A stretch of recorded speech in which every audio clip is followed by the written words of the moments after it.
Hi, today someone asked me how to add reverb and echo type effects to your track. So first of all, record your track like so. Click the record button and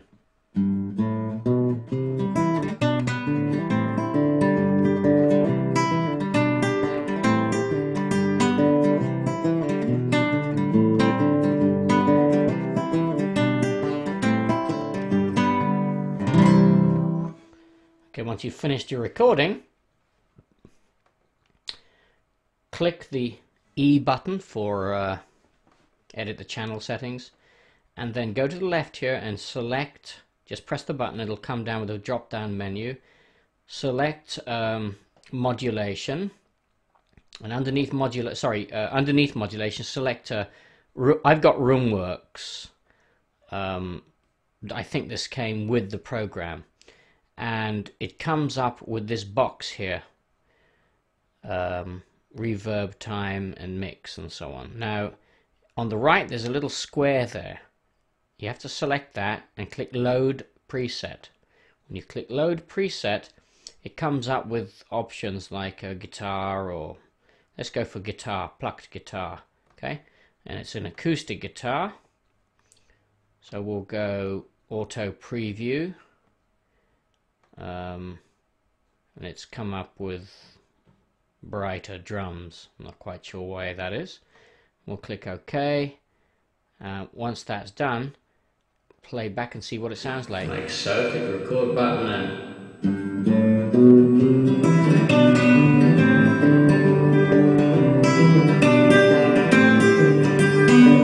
so you can hear the effect of the reverb. Remember, it only goes on the playback. You can't hear that when you're actually recording. You see, I'm just recording flat like this. That's all you're going to hear, but on the playback you'll hear the actual echo.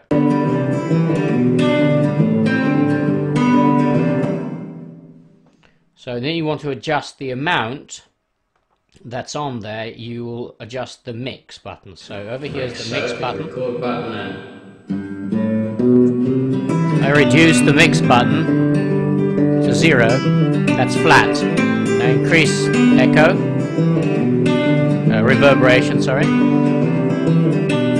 And reverberation time, you can make it last. Okay, once you finish, you can adjust the reverberation time to 3.5 seconds if you want, 5 seconds, or just adjust that to what you'd like the sound to be like. People tend to give too much reverb, especially on the voice, so I usually go for about maybe 2 or 3 seconds on the voice, and I set the mix button to about 8 for vocals. Okay, I hope that helped you learn how to set up the reverb. And if you want to set up echo, it's the same procedure. You're going to click the E button again. Okay, go to the left.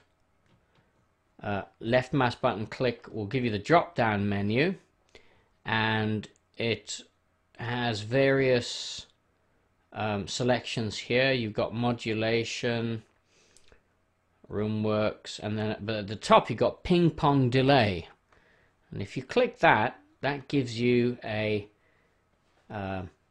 echo, in fact. So as you can see, the delay is 1 second here. If you click the sync button, remove that, you can adjust it from 50 milliseconds, that's what that is there, 51 thousandths of a second, to, you typically go about 1/4 second or 200 milliseconds for a vocal.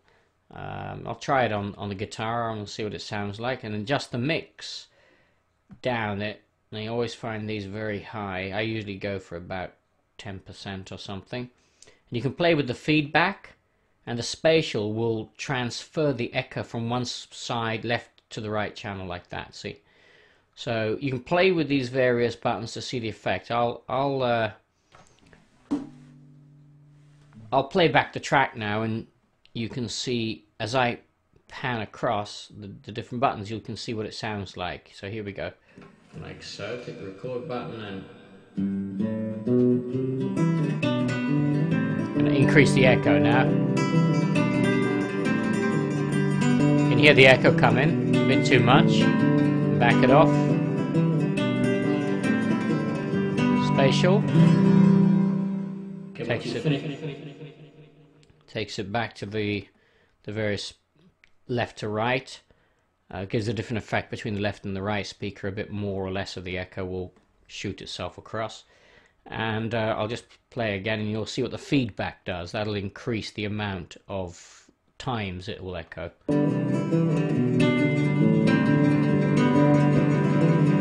It's a bit too much, so back it off. Okay, once you finish. So about 16 and a mix of about 20 would probably be about right for this track.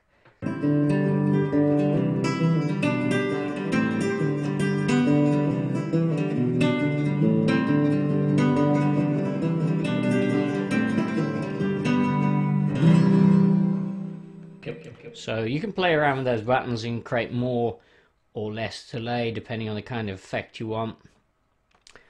And I hope that helped you learn about reverberation and delay using Cubase.